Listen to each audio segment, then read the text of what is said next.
সব মেয়েদেরকে বলছি, তোমরা তোমাদের স্ট্যান্ডার্ড হাই রাখবা। যদি জামাই এত সুন্দর রুটি বানাইতে না পারে তাহলে বিয়েই করবা না। সকাল সকাল জামাই এরকম সুন্দর করে গোল গোল করে রুটি বানায় খাওয়াবে, তাইলেই বিয়ে করবা। আমার এই বিয়ের 8 বছর প্লাস 9 বছর হবে সামনে, আমি জীবনে একবার রুটি বানায় খাওয়াইছিলাম। এরপর থেকে আমার জামাই শপথ করছে আর কোনোদিন আমার হাতে রুটি খাবে না। দেখেন এরকম গোল রুটি এক দেখছি আম্মুকে বানাইতে, আর নেক্সট দেখলাম আমার জামাইকে বানাইতে। কিভাবে পারেন এরকম রুটি বানাতে?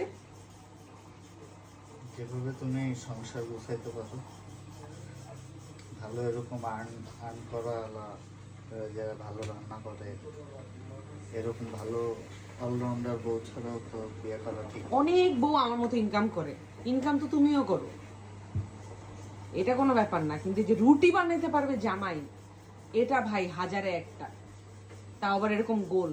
আমিও বানাইতে পারি চারকোনা, হয়তোবা ট্রায়াঙ্গেল, হয়তোবা এমন একটা শেপ হবে যেই শেপের কোনো নাম হবে না। যাই হোক, good job, good job Ashik, good job.